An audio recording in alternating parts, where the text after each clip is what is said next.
From betrayal's ashes, the unbreakable rise of a mother who lost everything and reclaimed it all. The Gilded Cage, a love story, a cold matriarch, and the first lie. Before the door slammed, before the chilling finality of that echo in a suddenly cavernous apartment, there was a love story. Or so Ilara believed.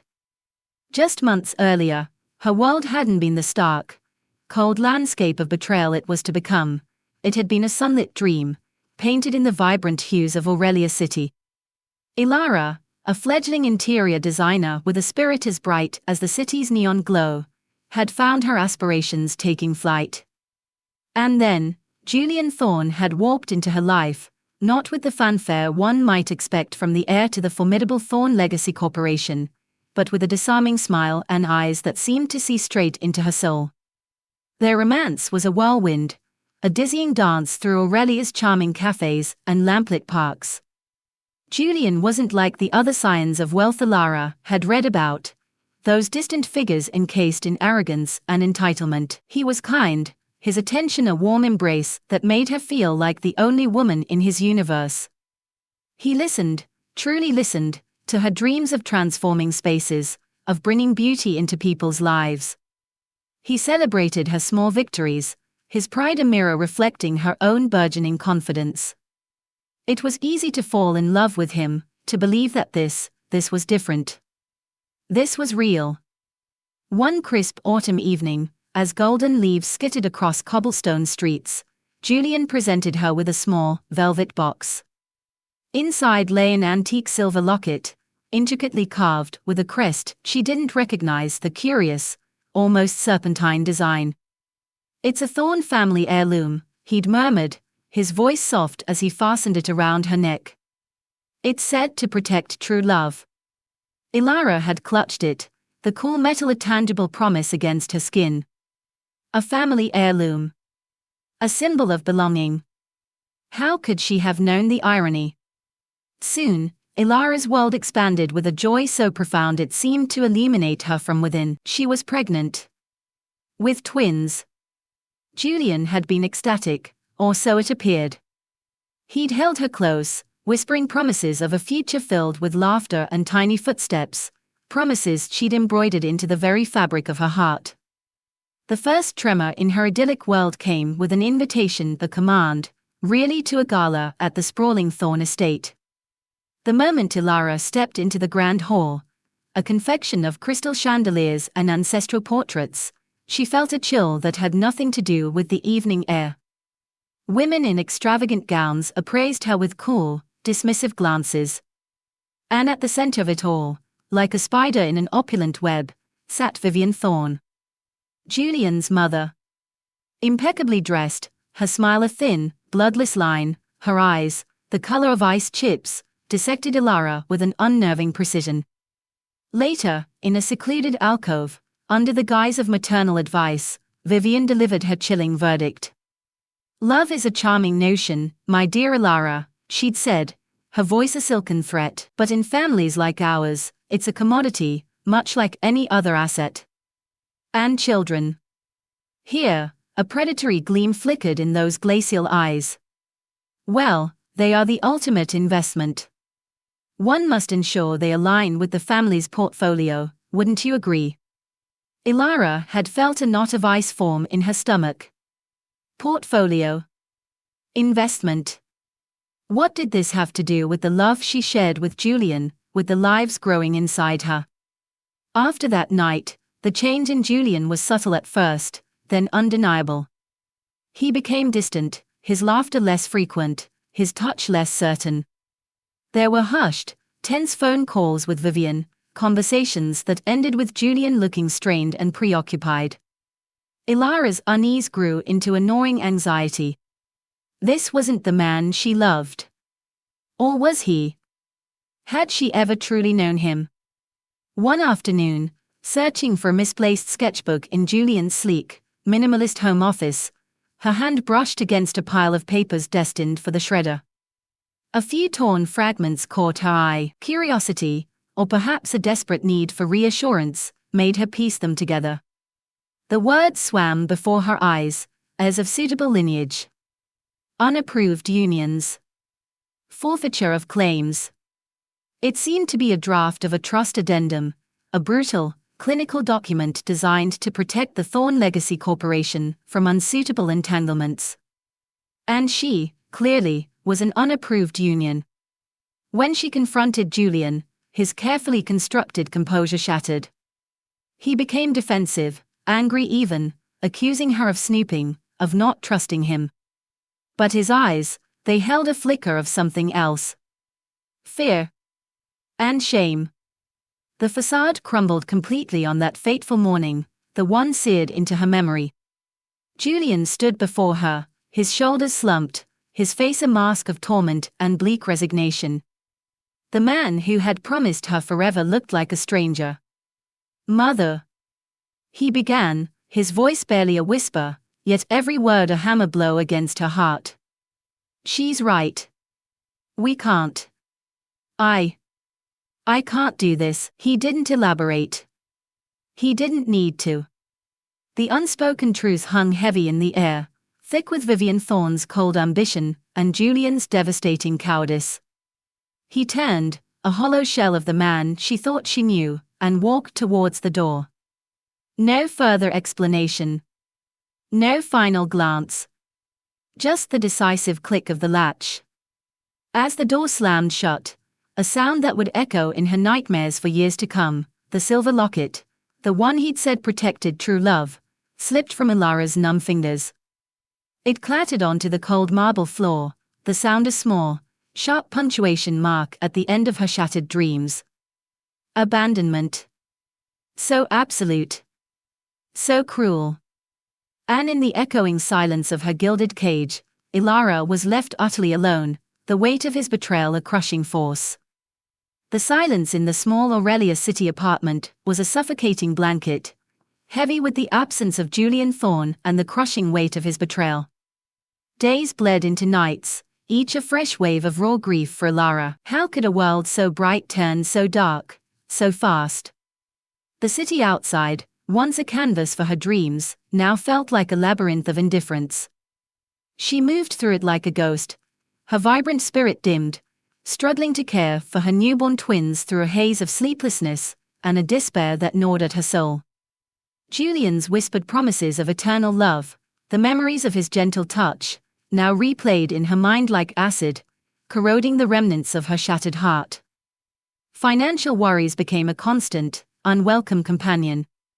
The rent loomed, bills piled up, and the future stretched before her, a terrifying expanse of uncertainty. Worthlessness. The word echoed in the empty spaces of her apartment, a cruel taunt. She was a single mother, abandoned, with two tiny lives depending entirely on her. She tried. God, how she tried. Clinging to the shreds of her former self, the ambitious interior designer, Ilara polished her portfolio and ventured out into the professional world. But Aurelia City, once so full of promise, now seemed to turn a collective cold shoulder. Doors didn't just close, they slammed shut in her face. Some recruiters were overtly dismissive, their eyes flicking from her resume to her tired face, a silent judgment passed on her new, inconvenient status as a single mother of infants. "We need someone who can give their full commitment," one had said, the implication clear. Others offered pitying smiles and vague rejections, their words carefully chosen, but their meaning unmistakable. She was a liability. Eviction notices began to appear, stark red warnings slipped under her door, each one a fresh stab of panic. Was this it? Was she destined to fail not only herself, but her precious babies too? One particularly bleak evening, the rain lashing against her window pane like an angry fist, Ilara found herself sifting through old boxes, a desperate hunt for anything at all, that she could sell for a few crucial dollars. Her fingers brushed against a worn, wooden box, her grandmother's old sewing kit.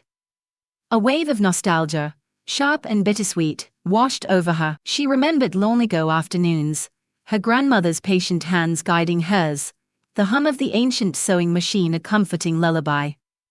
The skills were half forgotten, buried under years of different dreams, but they were there. On her small nightstand, The antique silver locket Julian had given her lay glinting in the dim lamplight, each facet a constant, painful reminder of broken vows and a love that was a lie. The catalyst for change came not from a grand design, but from a mother's simple, pressing need.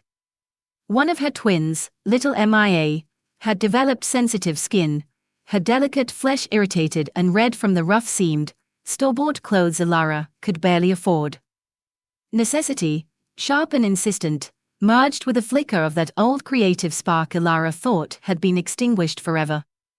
With scraps of the softest cotton she could find, remnants from a past design project, she sat down with her grandmother's needles and thread. Her fingers, clumsy at first, slowly remembered their old rhythm. She sewed a tiny, comfortable Odyssey, simple and unadorned, but crafted with a love that permeated every stitch. A few days later, an old college friend, Chloe, stopped by, her cheerful presence a brief respite from the gloom. Chloe's eyes lit upon the soft Odyssey Mia was wearing. "Ilara, this is beautiful. Where did you get it?" she'd exclaimed, her fingers tracing the neat seams. I made it," Ilara admitted, a flush rising to her cheeks. Chloe was astounded. "You made this?" "Ilara, it's incredible. You should sell these." The words, so casually spoken, planted a seed. A tiny, almost imperceptible seed of an idea in the barren soil of her despair. Could she? Hesitantly, Ilara started making more clothes, first for her own twins, then a few pieces she dared to photograph with her old phone, the lighting poor, her hands trembling as she posted them on a forgotten social media page. A few tentative inquiries trickled in, like shy sunbeams after a long storm. But the path was anything but smooth. A small order, her first real hope, was cancelled at the last minute. A potential fabric supplier was brusque, his tone dismissive. Doubt, that familiar, insidious whisper, began to gnaw at her again. Was Chloe wrong? Was this just another foolish dream destined to crumble? Could she really do this, build something from nothing, with no resources, no support, just her own two hands and a desperate need to survive? The silver locket on her nightstand seemed to mock her. Protector of true love, Julian had said. What a joke.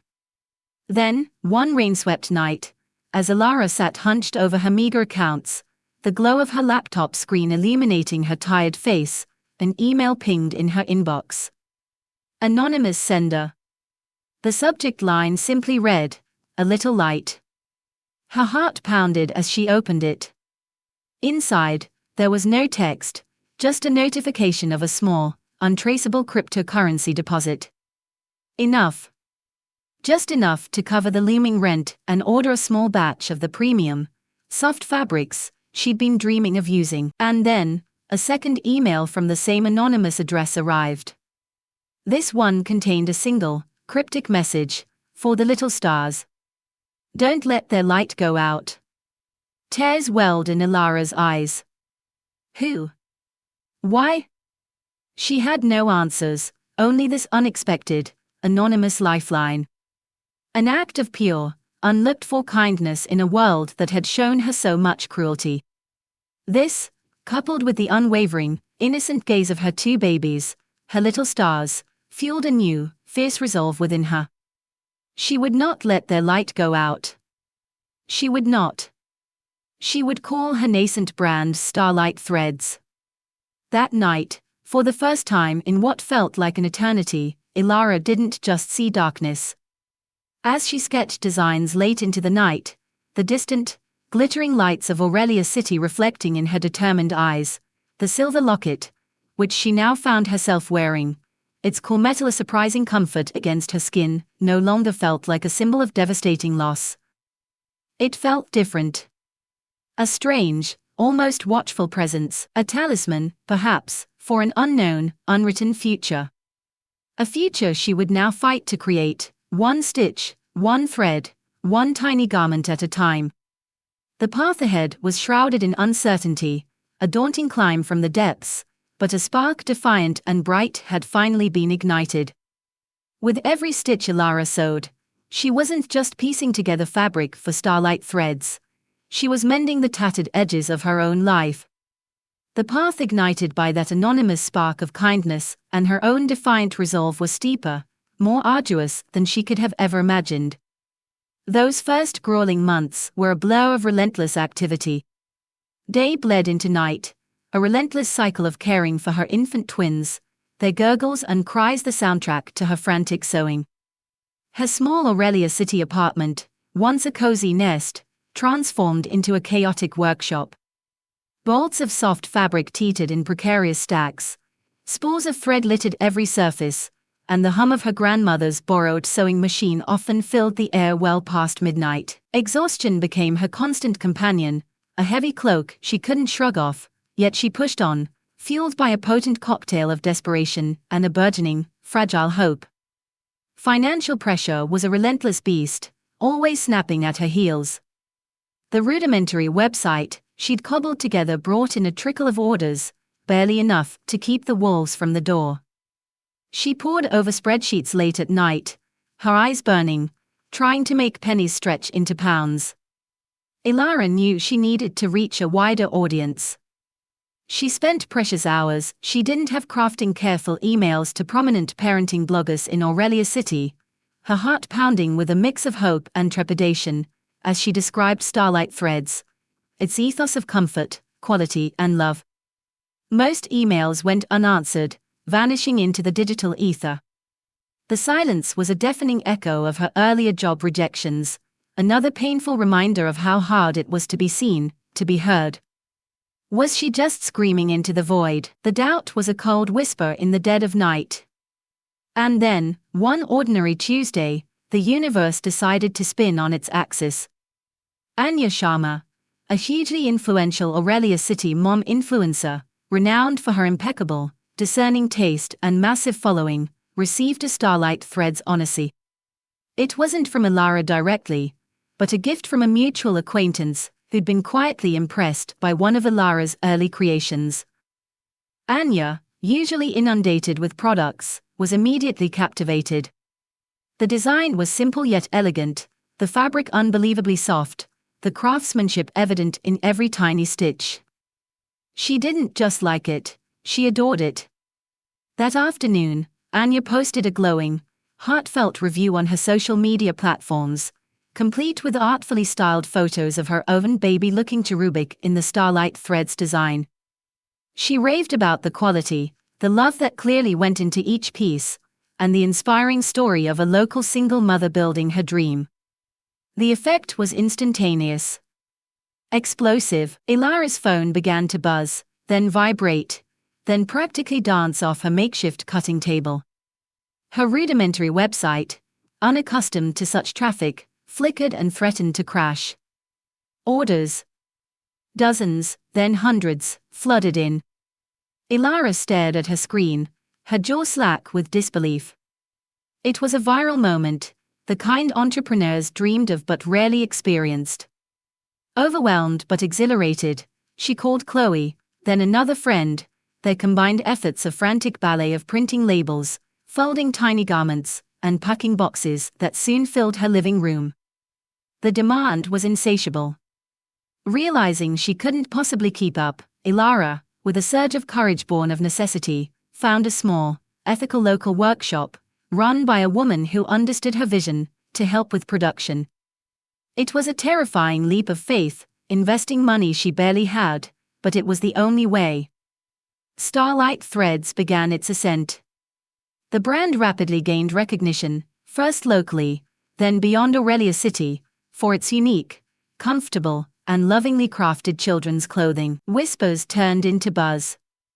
Ilara found herself giving her first interview to a local lifestyle magazine.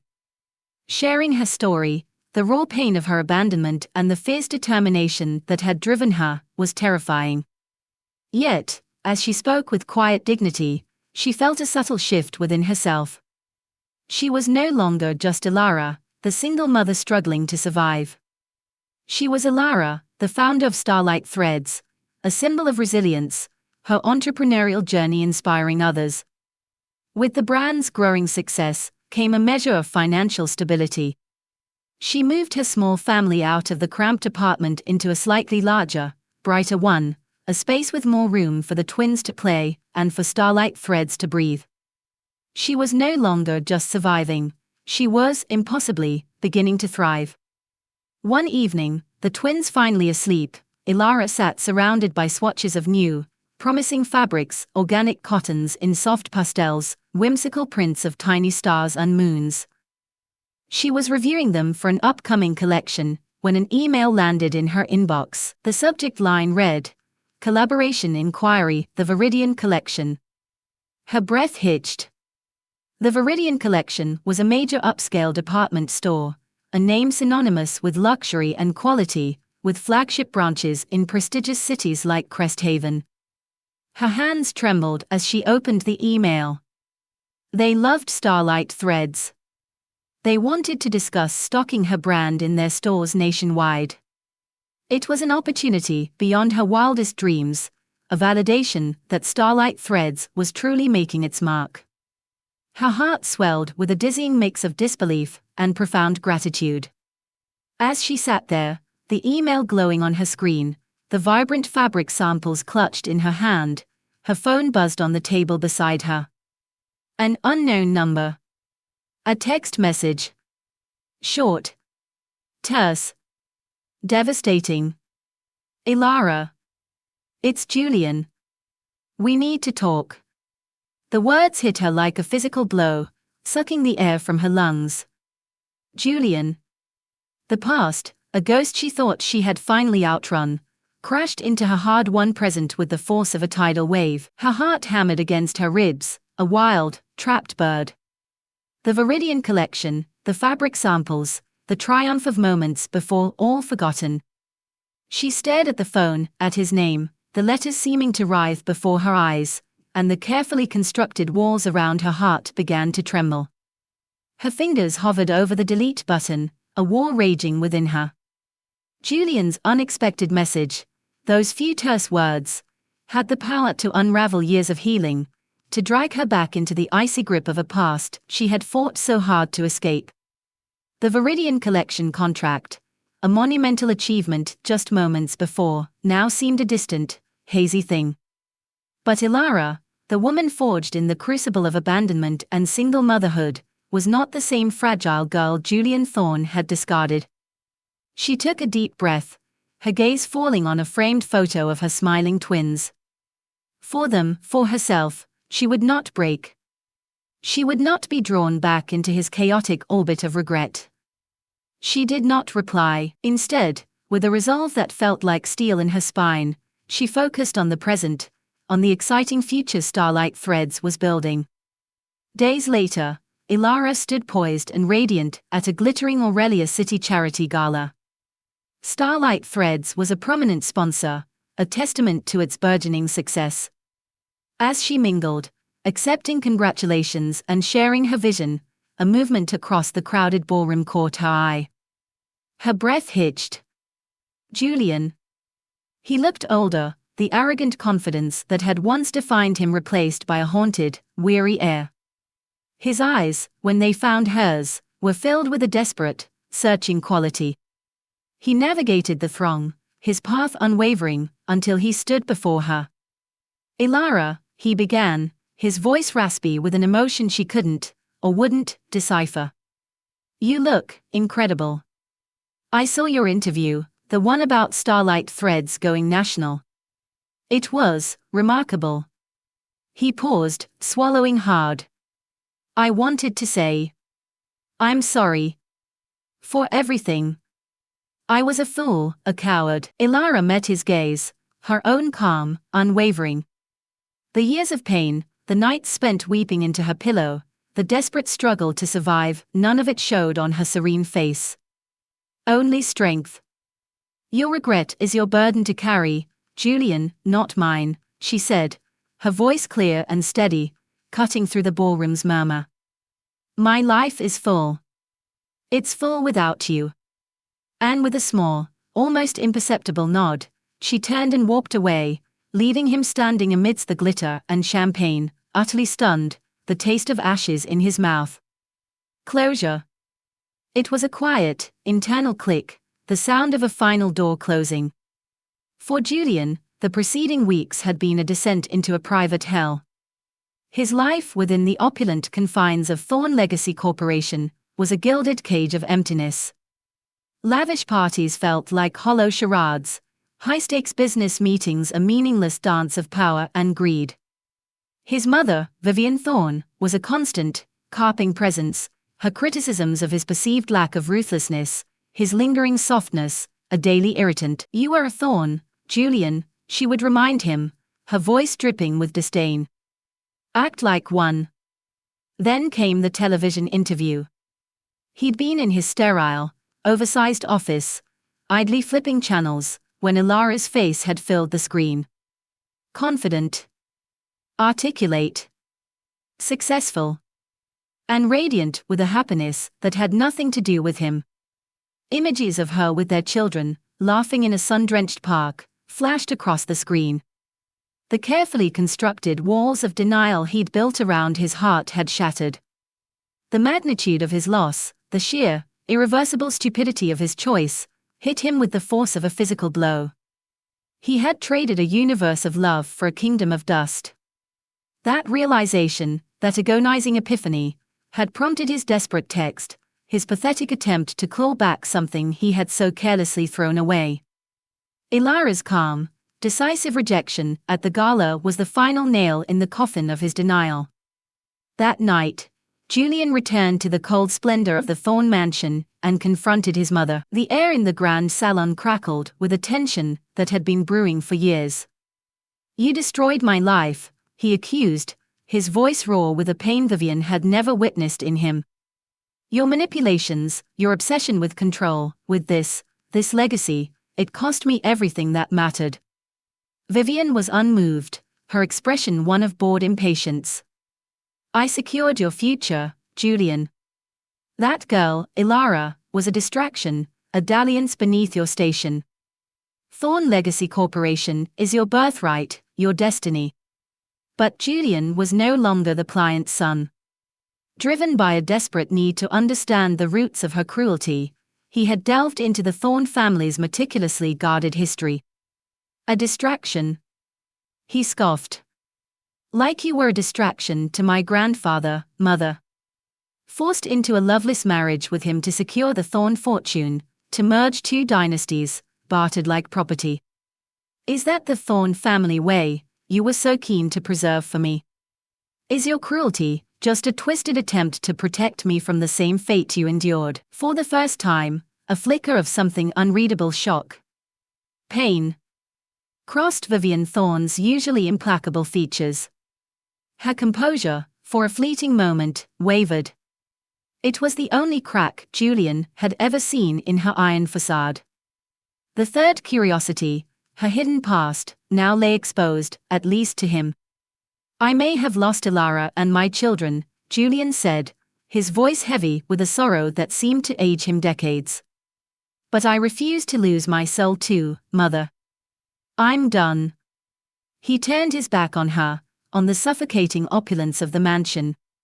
"I renounce my claim to Thorn Legacy Corporation, to all of it." He walked out, leaving Vivian Thorn alone in the vast, silent room, her glass of vintage wine trembling in her hand, the cold splendor of her kingdom suddenly feeling like a mausoleum. She looked, for the first time, utterly shaken. Meanwhile, across Aurelia City, in an office filled with light and the vibrant energy of creation, Ilara signed the lucrative contract with the Viridian Collection. Starlight Threads was officially going nationwide. A quiet smile touched her lips. She glanced down at the antique silver locket, still nestled against her skin. It no longer represented heartbreak or betrayal. It wasn't even a talisman for an unknown future anymore. It was simply a piece of her past, a strange, intricate marker on the long, arduous journey that had brought her to this moment of quiet triumph, a testament to her own enduring strength. The path ahead for Ilara was bright, paved by her own hands. As the heavy gates of the Thorn mansion had clanged shut behind a retreating Julian Thorn, a different kind of door had swung wide open for Ilara, one leading to a future she was meticulously, joyfully crafting herself, the future bathed in the unfurling light of her own making. Years later, that light shone brilliantly. Ilara, now a celebrated entrepreneur, an icon of resilience whispered about in the bustling streets of Aurelia City and beyond, stood in her bright, spacious office. Sunlight streamed through the panoramic windows, offering a breathtaking view of the cityscape she had conquered on her own terms. Starlight Threads, born from necessity and a mother's love, was now a beloved international brand, its name synonymous with quality, comfort, and a quiet kind of magic. Nearby, the happy, infectious laughter of her thriving children, now nimble and bright-eyed, echoed from an adjoining playroom, a constant, joyous melody woven into the fabric of her days. She often found herself reflecting on the arduous journey, the searing pain of betrayal, the crushing weight of those early struggles. But overwhelmingly, what rose to the surface was a profound sense of the strength she had unearthed from within, a resilience she hadn't known she possessed. Anger towards Julian or Vivian Thorne. That had long since faded, replaced by a distant, almost detached pity for the self-inflicted emptiness that surely defined their gilded cages. The antique silver locket, the one with the curious crest, now rested in a small velvet box in her drawer. It was a memento, yes, a tangible piece of a past that had irrevocably shaped her, but it no longer defined her. Her true treasures were the giggling children down the hall, the life of purpose and self-made happiness she had painstakingly built. During a recent magazine interview, the journalist had leaned forward, her pen poised. "Ilara, everyone wants to know. What's the real secret to your incredible success?" Ilara had smiled, a genuine, warm expression that reached her eyes. "There's no grand secret," she'd replied softly. "It was simply choosing to believe in myself when almost no one else did. It was understanding that true wealth isn't measured in bank balances or stock portfolios, but in the love you give, the joy you create, and the peace you cultivate within. I didn't just build a brand, I rebuilt my life, stitch by stitch." Her story, she often emphasized, was never about revenge.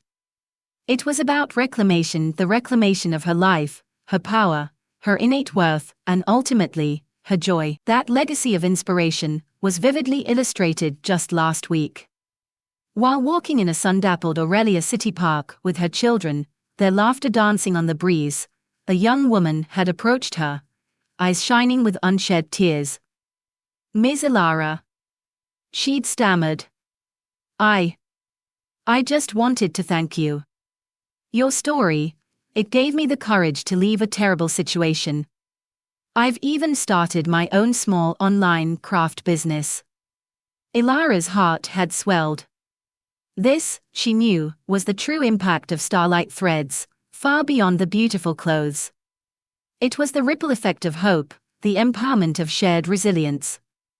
Sometimes, late at night, when the city hummed its quiet lullaby, Ilara would think of that first, anonymous cryptocurrency deposit, the cryptic message about her little stars.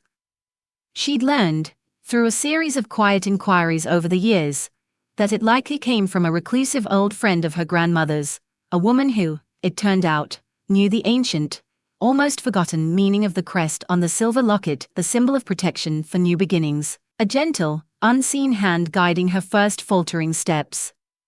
Ilara would smile then, a profound, self-made peace settling over her.